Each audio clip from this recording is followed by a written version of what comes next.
Hi, Dad. Welcome back to the podcast. Thanks for having me. Do you believe in the concept of a soulmate? I think I used to, like a lot of young people.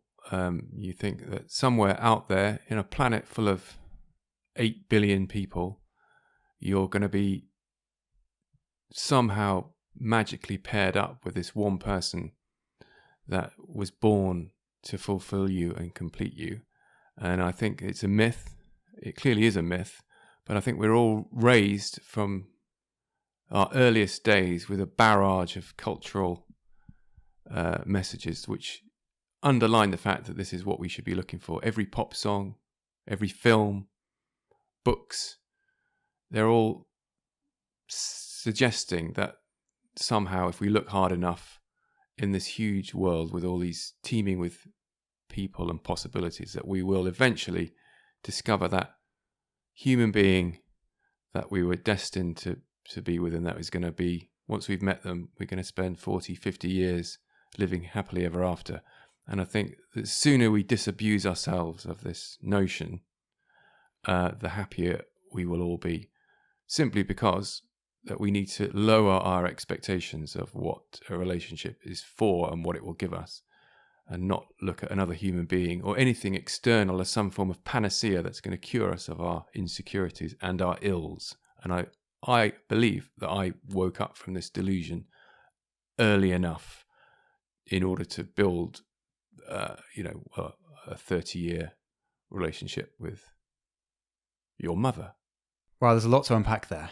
So just going back to the concept of the soulmate, why do you think that myth is so persuasive? Why do so many people believe that there is the one out there in the world because they're just waiting for them? It's hard to know really where it's come from. Usually these kind of delusions are as a result of our capitalist system, not wishing to blame everything on capitalism. I don't know. Maybe the keeping a population in wanting something that they don't have is good for commerce. It sells records, it sells things. Advertising is predicated on you not having that. What you have is not enough for you. And I don't know. And if you think that, I like to look back to the basics, how we evolved as a species. We're primates, and for most of the million years of our evolution, we lived in tribes, hunter-gatherer bands, where there may be 50 or 60 people. Not particularly now in the age of social media, we have a concept of billions of people that we could team up with.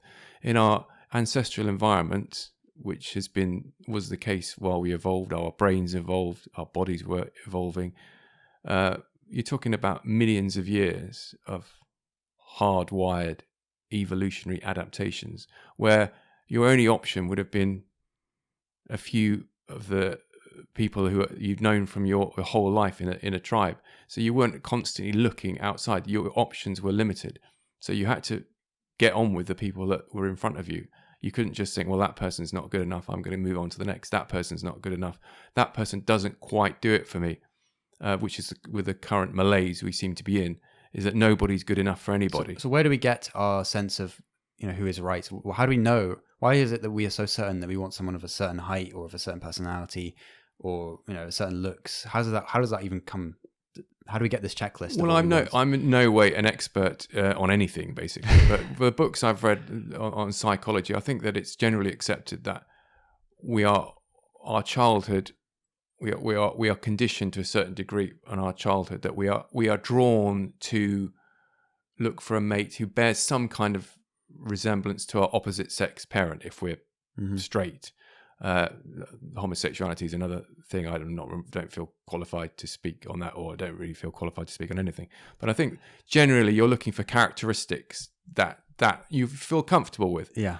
So, and then you think, well, she's my type, he's my type. And how many relationships end when someone says, I think you're great, I love you, I think you're a wonderful person, but you're just not my type, i.e. you don't set the fireworks going off either physically or emotionally. Well, that person is perfectly would potentially be a fantastic good friend to you, but it's not enough because somehow they're not your type. Whereas I was when you were entering the dating scene, what was your type? Well, I don't know. I mean, basically any attractive woman, girl that I could sort of get my hands on, but it wasn't a healthy situation. And I would, we were talking from an early age. I mean, I went to a boys' school, so my whole attitude towards girls was warped.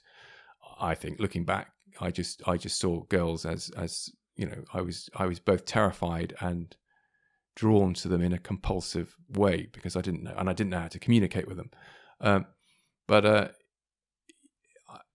Well, jumping ahead slightly, when I stopped chasing after my type, that's when I learned how to be happy, or I learned how to be happy, and dismissing this idea that I had to have my type, whatever that means, and actually be peaceful. Learning how to be peaceful rather than grabbing hold of something external to sort of make you feel happier was the first step towards actually finding love. So actually not looking for love is the first step towards finding love. So let me just see if I can condense what you've said into a few sentences. So basically, you're saying that you found peace when you stopped searching for like having these high expectations of what love is and the right kind of person, and going after and trying to find the right kind of person. Yeah, and I would have girls that wanted more than I was able to give, and because I'm talking like in my early 20s, I wasn't able to accept love. So not only is it you're seeking love, you're also repudiating love, because if you feel you've got nothing inside you, you're actually scared to reveal yourself to anybody, and I did that a lot. And so I think, it came to me when I hit sort of my rock bottom. I said, I'm not going to pursue girls anymore. I have got to get myself peaceful first. And I liken it to a lot of relationships founder, particularly when you're in your 20s and when you're younger, is that you're being two people who can't swim are thrown into a swimming pool and they're just holding on to each other.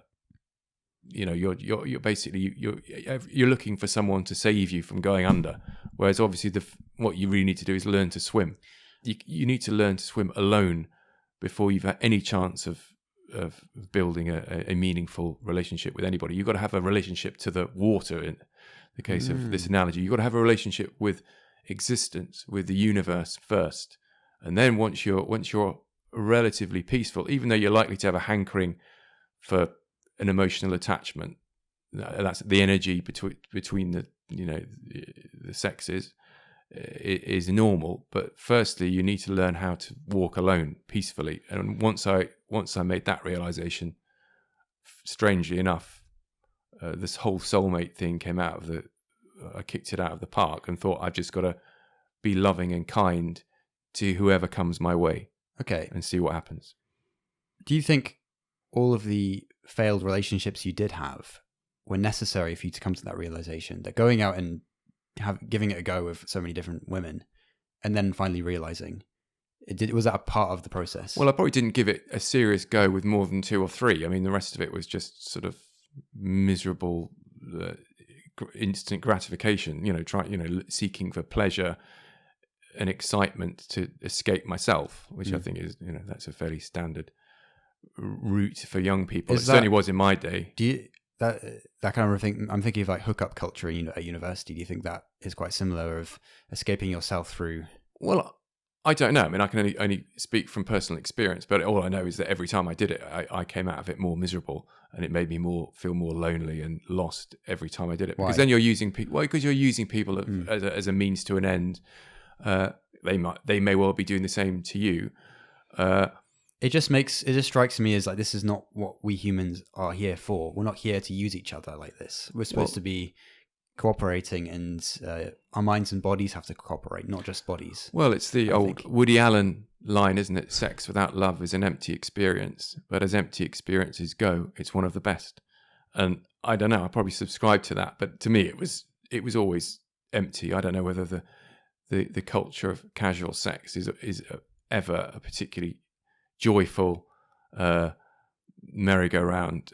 Well, because Certainly- it basically makes sex feel so trivial and not significant. When Yeah. to me, it seems like the most significant thing, because you've got to that point in a relationship where, you know, it's that final bridging of the gap of getting as close as possible. Yeah. You're now completely, you know, you can't get any closer once you've had that intimacy. But if you just met someone and then go straight to having sex, it just feels like you're going in the wrong order. You need to get to know each other. In answer to your question, that whether it's necessary to go through a lot of misery before you find the one, I don't know. I mean, it's just how whatever makes you in the end get up in the morning and feel peaceful and content, that is not dependent on somebody else's attention or somebody else, you know,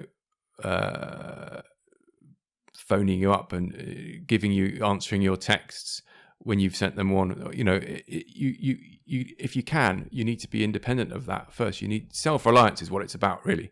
And I don't think any stable relationship or long-term relationship is going to work if there's not an element of self-reliance. And I'm not saying when me and your mum met, neither of us were particularly, we weren't Zen Buddhists. We were on the journey. And I think a relationship is about helping your partner get to the place. If you both want to get to the same place, which is obviously what we all want, which is to be happy and peaceful animals for the whatever 70, 80 years, if we're lucky that we're allotted on this planet. I think if you can find somebody that you both want to do that at the same time with, you've got a chance of building a friendship. It's about building a friendship and companionship. And for a lot of people, I think it can be boring. Love can be quite boring, because if you're two people are just sitting peacefully being with each other, not needing to have hugely intelligent conversations all the time, you're just enjoying the nothingness of existence together,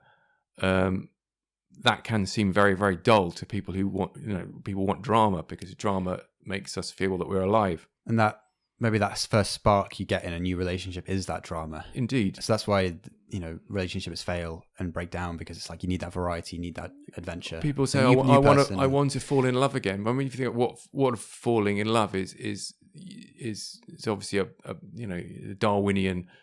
You're getting a Darwinian flood of serotonin. You're saying, this is a person for you to have, you know, to replicate your genes with. And then you'll get that flood of euphoria, which inevitably subsides over time, particularly if you start cohabiting, and then you're going to argue about who's doing the washing up and who's taking out the bins.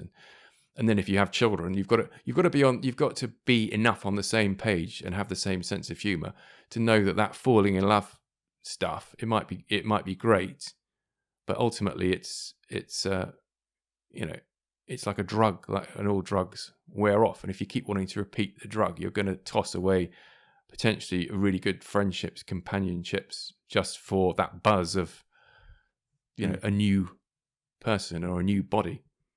I think the psychologist Eric Fromm makes out like love is work from beginning to end. It's not, you don't follow the waves of emotion and falling in love and then just kind of like, oh, that's over, I'm not going to put the work in, it's not going to work. Yeah, do you want to follow the path of least resistance, or do you actually say, as Fromm says, that love is an art? Love is something. And for me, again, only speaking from personal experience, I made the decision and the commitment that I'm going to do this seriously. Before I met anybody in a sort of year and a half period, I kind of renounced all liaisons. I'm just going to be on my own. And I thought, well, in order to be to love somebody, it's not about what you get from that person. You have to be able to give it. And to do that, you have to try and work on yourself, so you're not blocked with your own misery, as I was. I have to find out what is blocking me from being a loving, functional person before I'm ever going to be of any use to anybody. You know, we assume that we're going to meet somebody, but no, I think you have to get your house in order to let somebody into your house. So if your house is in order, why do you need to let anyone into your house? You don't, but you know, life is long, and you know, we do need other people. As you know, I have a very strong hermetic tendencies, but I'm not a complete hermit. You know, I've got my wife, my partner, and I've got kids.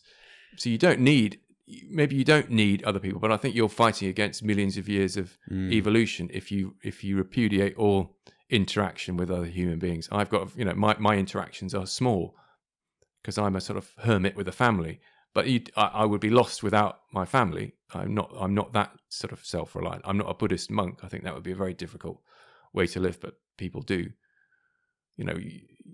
You've inherited my slightly hermetic tendencies. So for full context, I've not been in a relationship. So I'm just kind of like taking as much information about the whole experience as I can, trying to learn. I read Eric Fromm's book, The Art of Love, which really kind of feel like this is the guidebook. I'll keep coming back to this, when I get into a serious relationship. But I hope that I do get into a serious relationship, quicker than maybe you did, a proper relationship. Well, there's different approaches. You are much more serious than I was, and you're a much nicer person than I was, and you're much more in tune with your feelings, and you're less fucked up than I was. That's down to me, of course. No, but so therefore, you may be a late starter, but what you want to do is you're looking for it to be serious and for it to mean something, and you also don't want to use somebody for your own gratification. And I personally, the word "use" is like a drug word, isn't it? Using, it's horrible. You don't want to use a person. A person is more than just something to use. Well, it's like you said the other day, even just kissing somebody it's an incredibly intimate act. Whereas when I was your age and younger, I was just sort of, it's what all you did. If you didn't get off with someone on a Friday night, then you somehow, it was a sort of failed evening. When all you're doing is sort of snogging somebody who you've hardly met, probably, you don't know, and you'd be too scared to even have a conversation with them. Without alcohol and without all your friends and all your mates, and you're in this nightclub. I never did any of it without alcohol, because alcohol sort of gets rid of the inhibition and also the embarrassment of doing that. When you then sort of wake up the next day going, oh my, and you're both probably going, oh, what the hell did we do there? There was nothing kind of beautiful or even pleasant about it. It was just a break from your own loneliness. And I think that's, particularly young people, it's hard when you're being in your 20s. Most people live in cities, but it's when you're young, it can be really, really lonely. But that's just normal. But then using other lonely people as a kind of as a momentary release from that loneliness, it doesn't make you less lonely. What makes you less lonely is learning to relate to existence. I'd like to bring in Blaise Pascal's quote: "The root of all man's suffering is its inability to sit quietly in a room alone." And I think that really just gets to the heart of the problem, that we're not comfortable with ourselves. And once we are comfortable with ourselves, then we share that love and being with others instead of trying to find it from other people. Yeah, we've got to, we are always alone. I mean, that's kind of that's existence. We're always but it's about changing loneliness, which is being alone and not liking it, to aloneness or solitude, which is being alone and being at peace with it. Now, and again, Schopenhauer talks about the porcupine principle, doesn't he? When he talks about humans are like porcupines and we've got these big spikes, but being alone all the time is painful. So we cluster together, but if we cluster too close together, we spike each other. So we have to find that right distance between yin and yang. Yeah. Nobody. I mean, there's nobody can be that alone. When I've tried it, there's always going to be something. Blaise Pascal is sitting happily in his room on his own, but is he? At some point, a voice is going to go, you need to go to the pub with someone, or you need to chat to somebody, or you need to talk to your mum, or it's very, very difficult to be that alone. I mean, we do need people. So that's the. I mean, Khalil Gibran in The Prophet famously talks about relationships being, you've got two pillars. Have you got a pillar there and a pillar there? You can't build anything on top of it unless both of you are solid, but there's a gap between you, and the space in between the two of you is love, and then on top of that You can build, if you're solid, you can build a family around it or a community. But you have to be separate, but Solid together. yourself. If you're sort of like one is leaning on the other too much, it's not gonna last very long. And I think that's important. And me and your mum weren't like that at all, but to begin with. But we had that almost as a goal and you learn through being in a relationship. Mm-hmm. To work to give each other space and to work it out, and it can be done. Although I do know that we're not a monogamous species. That's another thing. Again, how we evolved, we have to overcome the fact that biologically we did not evolve to be paired up. So that's another problem, that we all seem to be striving for monogamous relationships with brains that did not evolve to. I think pursue that ideal. I think that's why porn is so popular, because you can get a different woman, different video, different style of sex, or a different man for those girls or gay people that like porn. It basically taps into our brains. If we were naturally monogamous, then if we were to watch porn, we'd be watching the same couple every time. Or we won't even be. I don't even know, but it was always so much variety. We need variety. Well, if you read that great Christopher Ryan book, and Casilda Jetha, I think that's how you pronounce it, Sex at Dawn, which I would recommend to a lot of people. It's a great book. Even the evidence that we are not monogamous species is overwhelming. Even the fact that porn is so popular, and it's not a problem for young men, for straight men, to look at other men having sex with women. So you're not put off by seeing a man having sex, because clearly we evolved for sex to be. If we were naturally monogamous, wouldn't we be averse to seeing another man having sex with a woman? But there's so many examples, from our if you're an amateur primatologist, from the size of the human testicles compared to a gorilla's or a chimpanzee. A chimpanzee who's hugely promiscuous has large gonads, and a gorilla, who's a far more monogamous primate, has very small gonads. We're in between, suggesting that we're not quite as promiscuous as chimpanzees, or we're not quite as monogamous. But we're far more promiscuous than your average gorilla, who doesn't need to store as much semen because there's not as much competition if you're the king of the gorilla tribe, whereas chimps are at it like chimps, so they need larger gonads. So there's ample evidence for it. So and that screws up relationships. This sexual. I think for women and as men, as well as men, the need for variety is what destroys a lot of relationships. Why don't we all pack our bags and go live in a commune? Because having thought about that loads, I think that because we're so mad living in this capitalist system, and we've all been driven mad by it, our egos are all out of control. So it's the porcupine thing again. I think we're driven mad by our egos, so we actually find it very difficult to live in. I couldn't live in a group of people.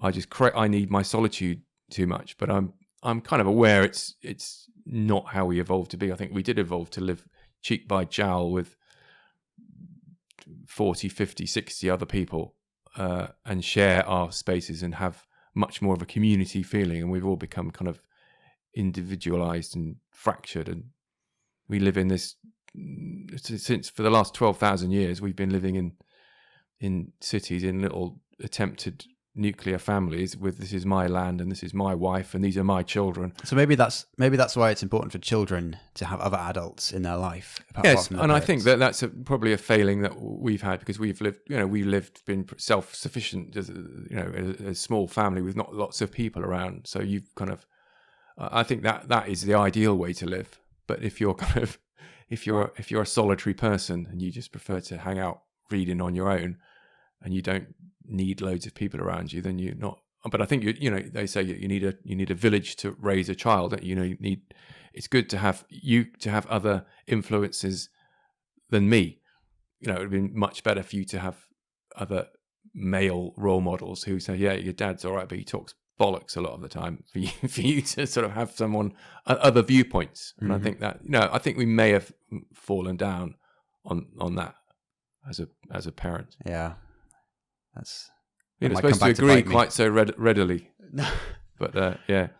Well, yeah. So moving on a little bit, I've got some note questions here. What was your first serious relationship, and how did that go?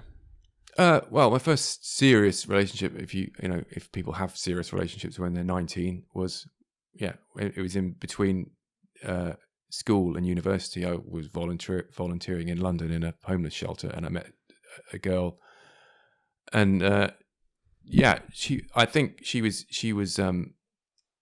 It's because she was Danish. I don't think she was kind of averse. She didn't pick up on the fact that I was quite as loopy as I was, and she was very laid back, and I was very manic. And looking back, I don't think either of us were very happy, and I think we were both, as I've mentioned before, in the swimming pool, clinging on to each other. But at the time, I wanted a girlfriend. She was very pretty. She seemed to like me. And really, all we really had was a physical relationship. I don't think we ever... Not a friendship. Yeah, well, a friend of mine who I'm still friends with, who looked back when we met, when I went to university, said, I don't think you and... I won't mention her name because you'd be too embarrassed, but you ever really liked each other. But we were together for 5 years.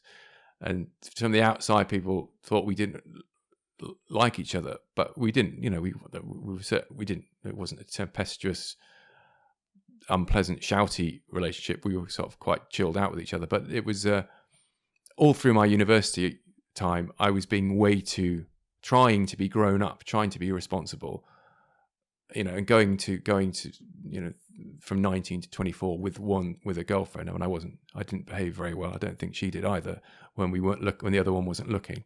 So that was the first serious relationship. But of course, when we split up through kind of infidelities on both sides, we hadn't learnt how to be secure. So we were still quite insecure people. So when we split up, it was a total mess because neither of us could function in the world because we'd used each other in order to,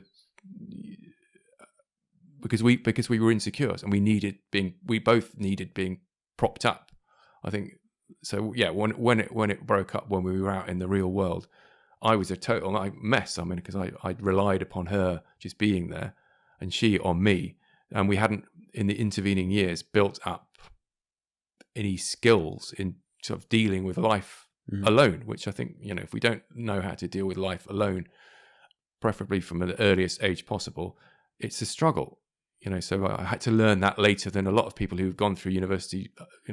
Like yourself, you've learned a lot more skills about being alive than I ever did, because I was just chasing pleasure, and all I cared about is if I'm getting pleasure, I must be doing something right. I mean, it's completely the wrong approach. Whereas you were kind of much more, So you were learning on the job about how to be alive. I was just running away from life, and the longer and harder you run away, the more it bites you on the ass. So you think that going after pleasure is running away from life? Well, I didn't think so at the time. I thought it was life. I thought it was in life. retrospect. But as we know, every pleasure that you have in this universe comes with a attendant amount of pain. It's a finite experience. So you can have, you go out and have 6 pints one evening. You think you're having pleasure. You wake up with a 6-pint hangover. Everything sort of balances itself out. Same with sex, same with everything. If you're looking for pleasure normally as a means of escaping that kind of gnawing, painful thing we have in our chests that everyone has it to lesser or greater degree, and we want to get rid of it. We want to feel good on this planet. But if you're a hedonist, as I certainly was, it blocks out that kind of pain, that emptiness temporarily. But when that drug has worn off, the pain is increased, if anything. And as we said, it doesn't have to just be sex. You can use someone, even if it's not purely about sex. You use them to prop you up, give you confidence boost, or to just share all your concerns and all your worries and anxieties, so that they can be like a mother figure almost. Well, yeah, That's a we're all possibility. looking for someone to tell us what we want to hear, aren't we? And and often a good friend is someone who tells you what you don't want to hear. Yeah, and So the best relationship is someone who's completely honest with you. I think so. I mean, I think so. I mean, maybe not too honest. You got to keep a bit of back. But yeah, I mean, you need to be you need to tell each other the truth, don't you? I mean, if it's not founded on truth, you're going to be in a bit of trouble. Mm-hmm. So what do you think is the most important thing for a relationship to work? If you had to say one thing, if you get this right, things will fall into place. I'd say don't try and change the person. Accept the person as they are, and don't expect too much. You know, don't expect that person's going to make you happy. That person will not make you happy. That responsibility is always going to be on your shoulders. And maybe in life, don't forget about happiness. You know, happiness and unhappiness are very, very kind of shallow. They sort of like come and go, don't they? There's something beyond happiness and unhappiness, which is, to me, is peace. Mm-hmm. And as I know you're into the Stoics, and they always say that it's an preferred indifference to be happy, but really we just need to maintain tranquility. Yeah, tranquility. You can feel unhappy and be tranquil. You can feel happy and be tranquil.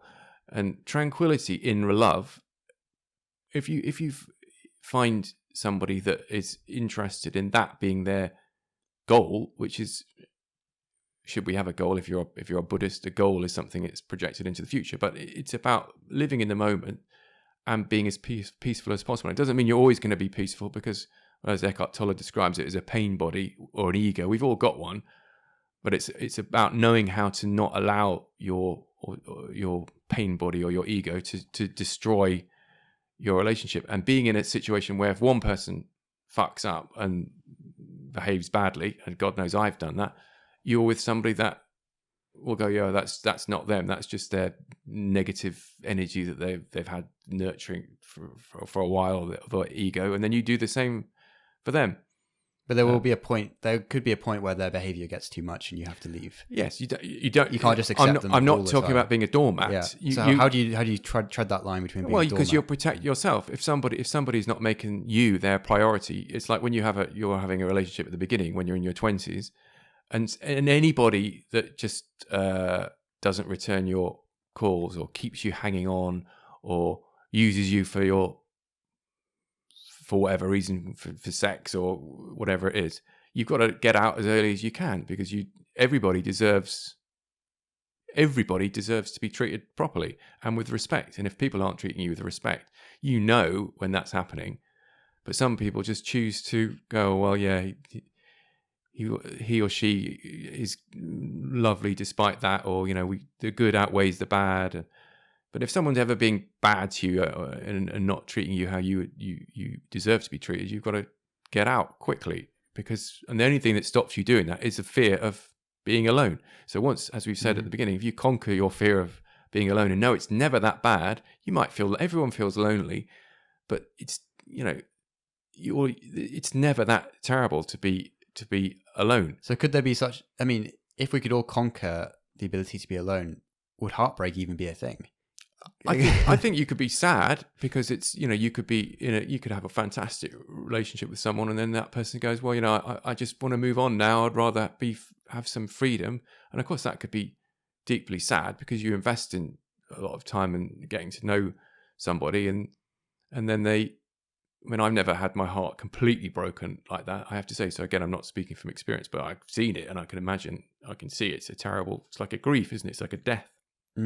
But if you're in a relationship and neither of you, and both of you are perfectly okay, you can be independent but love. You can. I think that is possible. But if one person's too dependent on the other, it becomes unappealing for both parties, doesn't it? So learning to be okay walking alone, I think that's a prerequisite for a. And I'm not saying that cracked it. I don't know whether me and your mum have cracked that, but I think we've cracked enough of it to have a happy relationship for 30 years. But we could both be more self-reliant. Yeah, we could both. I mean, like we said to you the other day, we've both put all our eggs in each other's basket. And obviously one of us is going to leave, and that's the great bittersweet tragedy of life, isn't it? You're put here, and you've got to love is what makes life bearable, and yet we know that we have to lose those we love, or they have to lose us at some point. So going back to my point, me and your mother should probably have been way more, independent of each other than we have been. But because we're just happy, we've been always happy just farting around together, we haven't really nurtured, a wide circle of friends or a community each. And I think that will come back and bite me on the nose if and when your mum dies before I do. So the best thing to do is with a relationship is have them be a big part of your life, but not all of your life. And you've got enough of your life outside of that person. Yes. To fall back on if make connections with as many people as you can. Yeah. I mean, that's if I could live my life over again, notwithstanding everything I've just said, I would be much more. I would try and make more effort and more connections with people. Not just. I mean, that love is not just about a romantic relationship. It's about loving.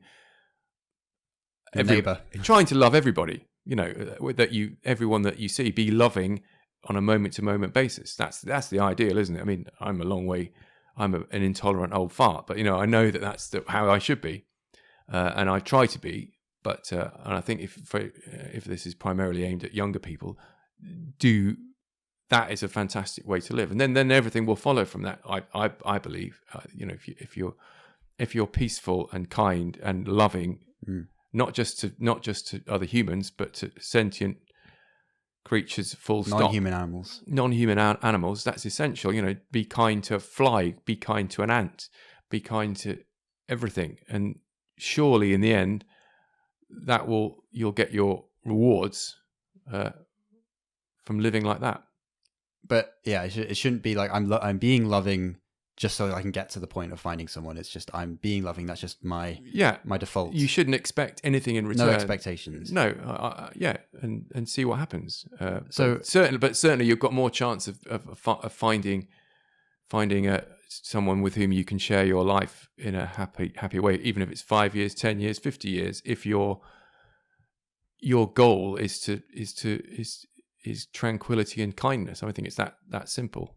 Mm-hmm. And those things come from being present. Those things naturally flow out of living as present as you can. When in your life did you start to feel rooted in the present and stop chasing women? You started just kind of figuring yourself out. Well, it wasn't just chasing women. It was just everything. It was just chasing everything external pleasures. So-called pleasures. I'd like anybody who has to change their life. I'd reached an absolute rock bottom. I was about 25, 26, drinking too much, going from one embarrassing on my part liaison to another, feeling very lost. My career I didn't have a career. I was trying to write plays and act. Nothing was happening. And I thought, well, in order to continue on this planet, I'm going to have to find some. I'm going to find some way to continue on this planet that is not driving me mad. I didn't seem to fit in anywhere, so I just tried to relinquish everything. I had to take a long, hard look at myself. I gave up booze. I think I reverted. I think I'd fallen off the vegetarian bandwagon. That was quite an important thing, not thinking that I wasn't causing harm to other creatures. Of course I was, because I hadn't seen the virtues of veganism, I was still, but that meant a lot to me, and I got into Eastern. We're both vegans, by the way. That's why. Well, I got into Eastern philosophy and started to look at existence in another way, and that's when I realised that I had to start relating to existence. I had to start relating to being on this planet, rather than seeing these transient objects, i.e., other people on this planet, as I was a transient being for them, as something that's going to anchor me down and root me and make me feel peaceful. There is no way that I realized there is no other way that can happen. The only way I was going to find peace was going further into my solitude, and that's when I started meditating. I started to look after myself. I got a lot more healthy. I went and sit in Greenwich Park loads. I mean, one might think it was laughable, but I sat by this tree in Greenwich Park and just felt the sun on my face. It was the summer of, I think, 94. And then it was around about that time when I started to literally pull myself together. And I stopped. I was kind of, I've been acting all my life, and I thought, well, I couldn't be happy unless I was acting. So acting had become another drug. So the long periods when I was a sort of out of work actor, thinking, like, this can't be right. I can't be miserable if I'm not acting. As we know, most actors spend most of their lives not acting. And I thought, I have to give that up. So at that point, it was a good year of my life being like a monk.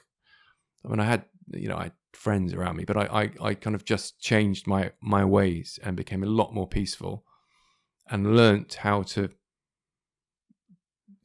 enjoy the moment and not have expectations from each moment that I couldn't possibly fulfill.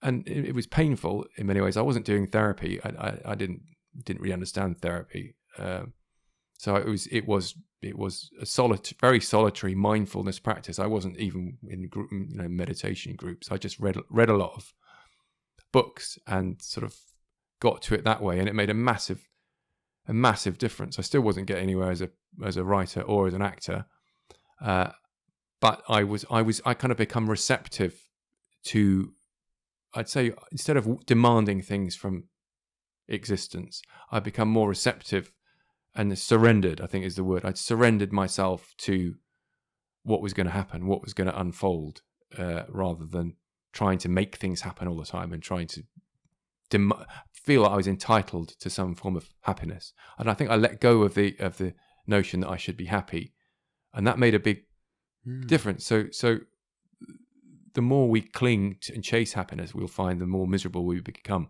If you can let go of the idea of happiness and just go and observe how you're feeling, which may be unhappy, you might have tension, you might have a lot of anger. I certainly had a huge amount of anger from my childhood that I didn't know what to do with, and I didn't know how to articulate it whatsoever. And just going into that solitary space, it wasn't easy to begin with, and I probably needed therapy. I mean, my first girlfriend was always saying, "Christ, you need therapy. You need therapy," and I was just, to me, that at that point, I just thought that was an insult when she was actually really trying to help me. But that's how idiotic I was as a young man. Anyway, that point, I kind of, it saved me really. Reading a lot of Buddhist tracts. I would never say I was a Buddhist or I am a Buddhist. I just learnt to look at existence from a different perspective, rather than the system and the culture that we've all been raised in, which isn't designed to make us happy. And if you can't fit into it, and I certainly couldn't, you're going to be unhappy. And as I said in our previous chat, that's not a bad thing. Not fitting into an insane system. You've got to take that as a badge of honor and find another way. Find your own path. Follow your bliss some other way. Because obviously the current prevailing orthodoxy of this system is taking us to hell in a handcart pretty quickly. So anyone who can bust out of it is doing the world a favor. And yeah, so mindfulness is a really, really great technique for receiving the world, being open to the world, being open to people. So you're not chasing after things, you're just letting things come. Yeah, you're not just this tiny little enclosed identity that is separate. You're opening yourself up to being. You're trying to reduce your ego, or at least quieten it. You can't get rid of it forever, because that's what's making you miserable. And I think the understanding of that, again, as we said, and it's, it's this thousands of year old philosophy, that voice in your head that's telling you that you're shit is lying to you. And, if I'd had someone tell me that when I was in my late teens or my 20s, or even indeed preferably at nursery school, a whole lot of misery could be, and a whole lot of wasted time could be saved. So because you had this kind of change of attitude, do you think that played a factor in you receiving my mum? Yeah. That's a nice way of putting one. But yeah, I wasn't looking. So I wasn't looking for anything other than peace. And I clearly I could feel I was becoming more and more peaceful. I still had issues. I still had anger. I still had, lusts and all this stuff. But I was aware kind of where they came from and that they weren't me. They were just part of being this fucked up ape that we all are. And as again, Toller says it, doesn't he? That the greatest achievement of human beings is not our artistic endeavors or our technological achievements. It's the realization of our own dysfunction. And if we can all realize how dysfunctional we are, and everybody is dysfunctional, everyone's mad, everyone's a little bit loopy, then we can become sanely insane. So it sounds paradoxical. Once we know that we're nuts, we become less nuts. Once we know life is hard, it becomes less hard. So, and with when I met your mum, I got to the point where I wasn't looking. So, and there suddenly before me was this person who, right from the beginning, I could tell saw me. She saw me, and there was this loving presence. Now, a year before, I'd never have noticed her. I might have tried to get off with her. That's really interesting. But I would never have noticed this, and I'd never felt worthy of accepting, because she was offering me love and friendship right from the beginning, from the first sort of evening we met. I mean, suddenly I felt like I'd met a friend. On the first evening we just met at this party, we were talking to each other, and it was like, oh my God, here's somebody who's my friend. Like it was almost like, it was very bizarre. I'd never ever experienced that. And the great thing about being miserable for so long and having very unhappy liaisons is when you find something, when you stumble upon it, you don't let it go. You hold it, go, right, this is it. Oh, great. You're not going, oh, well, there's going to be something better down the way, because it's precious. And that's probably one of the reasons we've had a relatively successful partnership. So what was, if you could think, what was the main thing that told you this is a friend from your interaction? Don't know, the way she looked at me.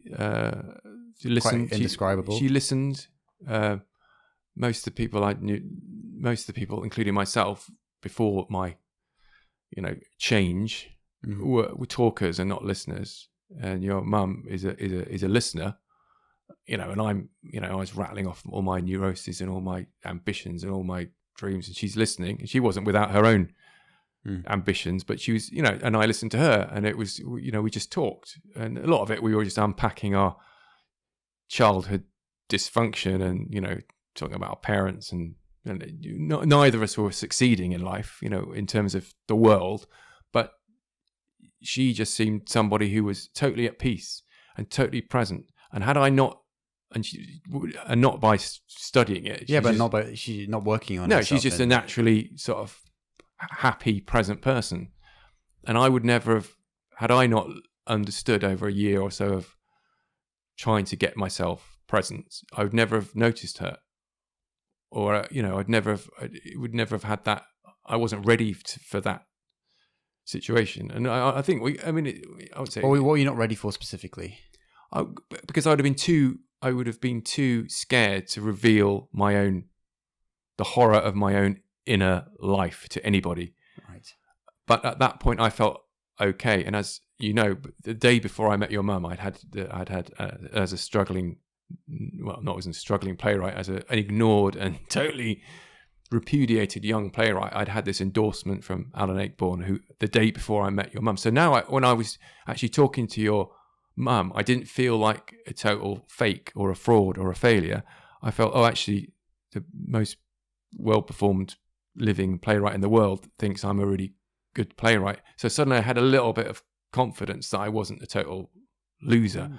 So I could project that out a little bit. I hadn't had a professional play on. I just had an endorsement, but that makes a big difference. Do you think if you hadn't had that professional endorsement, your sense of confidence wouldn't be at the right level to have received and talked to and been open with? Well, I would have probably been less. I'd probably been.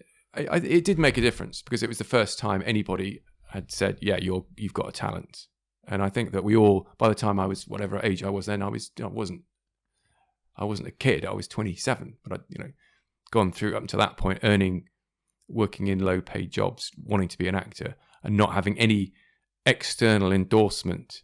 I was only running on my own self-belief without anybody, and that's quite a long time to go without anybody patting you on the back saying, "Yeah, you keep going." My parents weren't. They were baffled. They weren't particularly interested. I didn't get any external validation, and maybe that's a good thing because that sort of toughened me up and made me determined that I was going to contribute to British theatre, whether it wanted me to or not. But anyway, in terms of meeting your mum, it certainly gave me a little bit. I relaxed. I was a bit more relaxed. So if that hadn't happened, I would have still. I'd have felt like a total loser, and that might have put her off. Because nobody wants to be with someone who thinks they're a loser, because that's going to erode any kind of relationship from the start, isn't it? So so ideally, I would have, regardless. I thought you're a winner, regardless of external validation. No, but yes. Well, that it's difficult, isn't it? If to persevere at something when nobody's giving you any encouragement, how long can you go? And I was getting to the point where I was going to have to give it up. So it does make a difference. And as again we said in the previous podcast, we have to bear in mind things about like money. Love is great, but you need money, and you need to be able to do something to earn money that you're happy with. The meeting of two people when you're broke and neither of you are enjoying what you do, you may have a fantastic friendship and everything might be great, but if you're both getting up in the morning doing something you hate doing, or you're bored doing, it's going to erode. It's going to erode that friendship, because you're going to spend the whole time being pissed off. And love is hard to sustain. So money is actually is an important thing. Not having loads of money, but knowing how to get it at least in a bearable way. And so me being endorsed as a playwright gave me the idea that maybe I can earn a living from writing. And I'd never thought that before. It seemed a million miles away. So how many years have you been with my mum? It will be 30 years in December. We will have been together. So coming up to your 30th anniversary. Yeah. How has it been so successful? Has it been successful? Well, we've had our difficulties.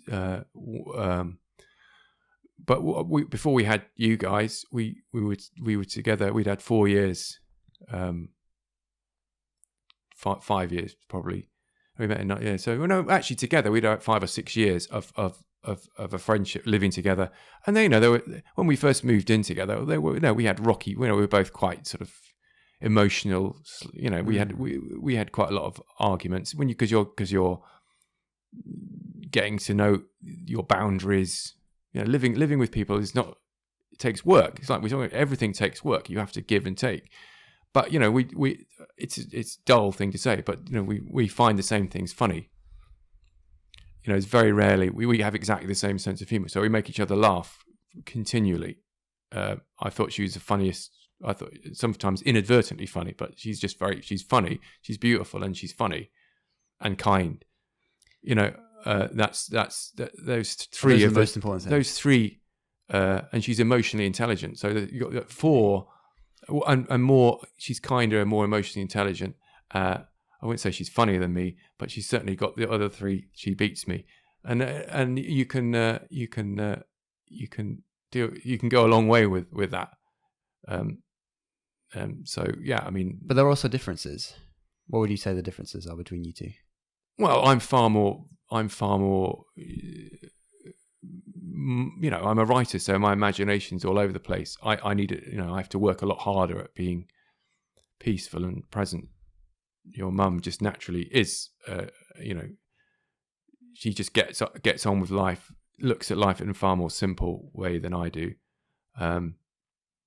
I think it'd be fair to say far more intellectually curious than your mum is. But your mum, you don't want to be in I don't want you don't want to be in a relationship with someone who's exactly like yourself. I nearly had I had a sort of close. She was a girlfriend when I was at university, and we were very, very similar, and we were drawn to each other hugely. But we would never have lasted in a long-term way. We would have driven each other nuts. Why? Because we would have just clashed because we were too similar. Yeah. How does that correlate? Like you clash because you're too similar. Well, I don't know. I think that it's yin and yang. Is you need a kind of I don't say me and your mum are opposites, but we're very different people. Me and this girl were, I don't know. You need somebody that's going to give you the counterbalance to your madness. Okay. And if you're both being mad at the same time or both being overly emotional, you're going to be. You need a force pulling you in the other direction. And space. You need to be able to give each other space, and you get better at that as you get older, particularly when you have kids. And having kids is a nightmare if you're not both, without saying it, you agree about how to do it. And your mum and I, more or less, with the odd little, so we just kind of like think the other person's a good parent, and we don't have to say, this is how we should bring them up like this, or we should bring them up like that. It's just naturally that we kind of agree on that. That's quite magical, really. But that's because we spent 5 years. You need that time before, and that I guess not consciously. Then there's a period you can bail out. You go, Christ, I can't have kids with this person. It never work. So it's a kind of trial. I guess it's a trial period, and we had no money whatsoever. So you never had actual conversations of like, okay, this is what we should do with these children. This is how we should bring them. No, never had those chats. No, not at all. It was pretty just like, let's just see how it goes. Let's go. Yeah, with the flow. And we were all certainly in your younger years, very easy kids, but then maybe you had two parents at home all the time, so that you all got a lot of attention. It may not have served you that well. I don't know. Time will tell. But you had two parents at home the whole time, so none of the three of you ever were without attention. Mm-hmm. And I think the pursuit of attention is one of the things that drives people nuts, because they didn't get enough attention. I certainly didn't when I was a kid, and I think that's what drives a lot of the madness of the world, is children that didn't get enough attention going into the adult world, pursuing it vociferously, potentially for the rest of their lives. So how does a relationship develop over 30 years? Does it go to extra layers does it get deeper and deeper, or does it kind of stay like this? Is this past 10 years it's been pretty much similar? Well, you vibes. I think you make a commitment, don't you? Once you make that commitment, and again, notwithstanding the fact that we're not monogamous creatures, but you go, okay, we're going to give it a go. So you've got to make a commitment to it, and it's not, and that commitment can get you through rocky periods where you get fed up, or tough stuff happens with your extended family. And as you know, it's never been that happy with my extended family for most of my life, and particularly your early childhood. You need support, so you're providing a lot of people. You're providing your partner with a lot of emotional support. So my mother died relatively early. Your mum's dad died relatively early.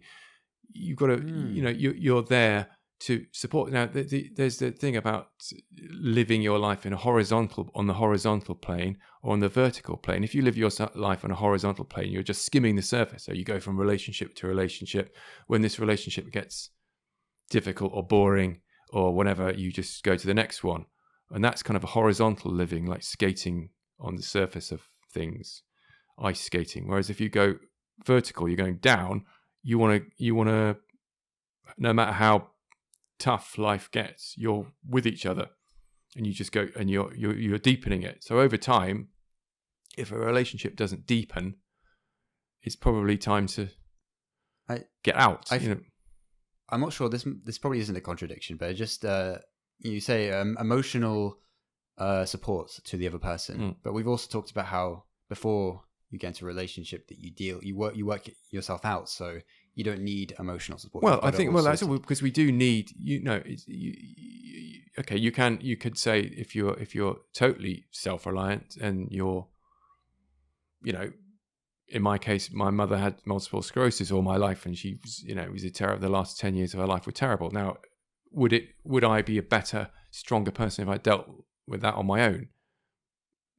Potentially, but it's very difficult. Nobody's Superman or woman, are they? No, Of course. We need a community. We need friends. So what does it mean then? So what does it really mean to be okay on your own? Like, what's the limit of that? Like, you do need some things, but what's the limit?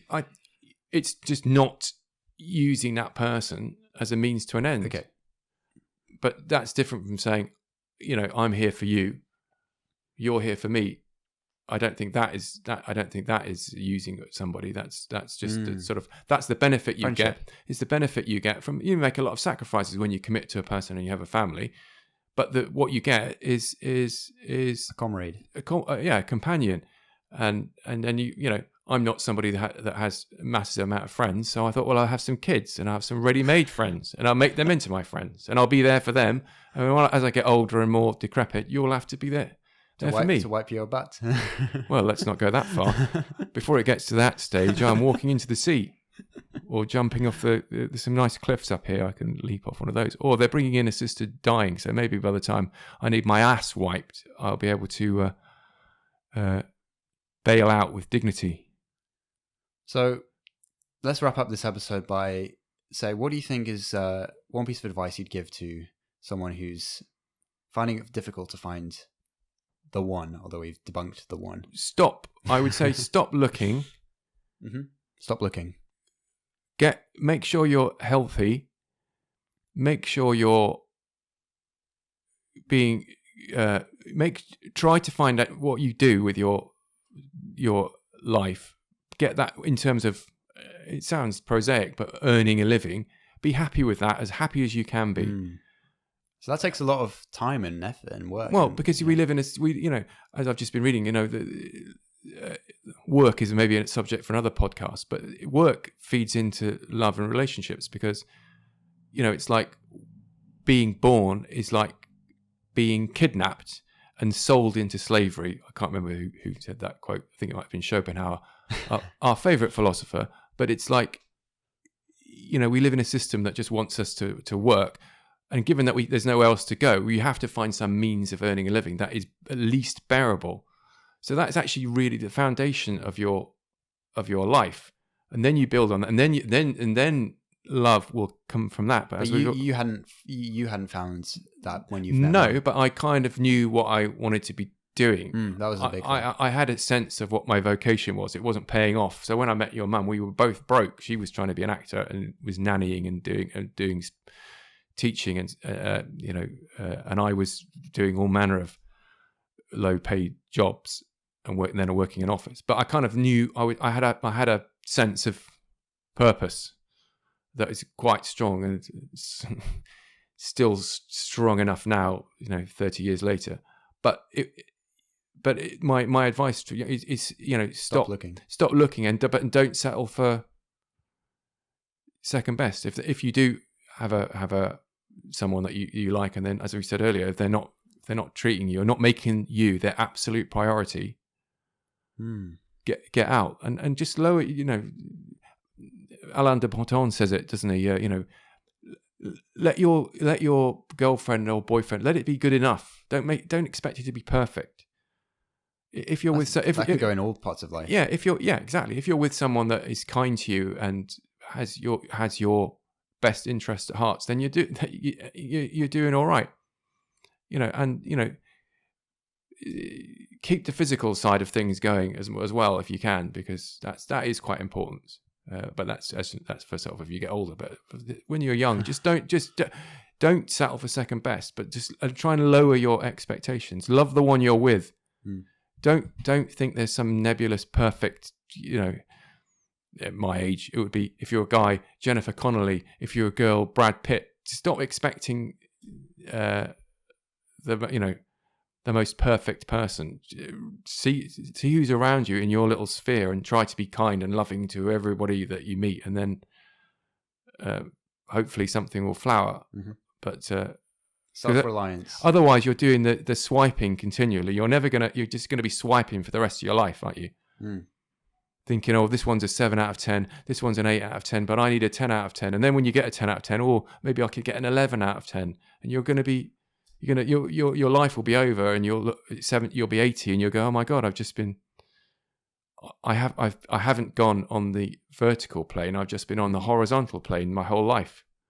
That's a really good analogy to kind of realign yourself with like your priorities going on the. Yeah, can you imagine if you maybe think, imagine when you meet someone, think maybe if I was on a desert island and we were we're both heterosexual or whatever it is, if you're both of the same sexual orientation, I mean, you're on a desert island, you would find a way to rub along with that person because we're all ultimately the same. You can't keep, we're here for such a small amount of time, and the world is so vast with so many people in it. What are you going to do? You're going to sort of move from one to the next. Or if you feel, that you're not meeting anybody, be patient and work on yourself and be happy, and know that the loneliness that you're feeling when you're young, and everybody goes through it without exception. When you're in your 20s, it can be very, very lonely, that it will pass, and there's plenty you can be doing that you can enjoy life, even if you're not in a relationship. Loads of people are happy on their own. Doesn't mean you'll always be on your own, but you might as well learn to be peaceful and happy on your own, because we're all on our own ultimately.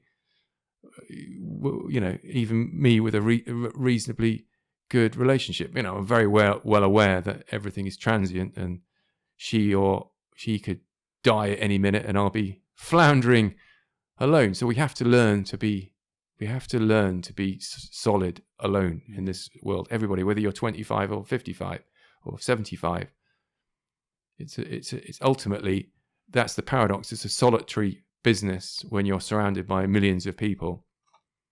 But ultimately, we have to all be cool with ourselves, and preferably learn to dissolve our sense of separation and live as part of everything with our ego fucking it up as little as possible.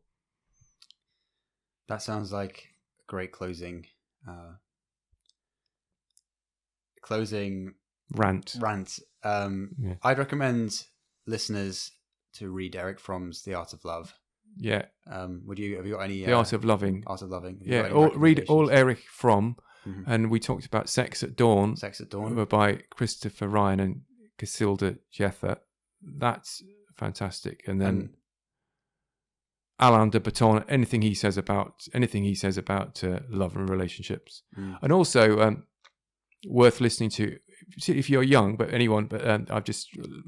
your mum's been listening to it. Mel Robbins. That's got a lot of good stuff about relationships. It's got a chapter about relationships. Mel Robbins. Let Them Theory. Let Them. There's a lot of good. I mean, that's just basically Stoicism, but it's just Stoicism is the bedrock of all common sense. I hope to get Mel Robbins on the podcast. Well, you'd be doing very well. But there's a lot of good stuff in there particularly for young people about not accepting bullshit. If somebody can't listen to you or look you in the eye, and I think the phones have screwed it up, haven't they? People come, you go on a first date and everyone's just going to be on their phones. You need to be looking at each other in the eye and talking like back in the old days, how we used to do it. Our friend was somebody who was in front of you, who at least you may have been talking bollocks, but at least there was no phones in the way of you talking bollocks at them. So, yeah. Well, thanks so much, Dad, for joining me again. See you next time episode for drugs and alcohol. Drugs and alcohol. Two things I can talk with some authority on. Yep. So if you'd like to listen to more of me and my dad talking, we did an episode talking about being in your 20s. And there's a bit of a crossover with this one, but never mind. There's a bit of a crossover. But I think this is a self-contained episode in itself. So yeah, thanks for watching, and see you next time. And thanks for listening as well. Bye. Yeah. Yay. Oh, my back.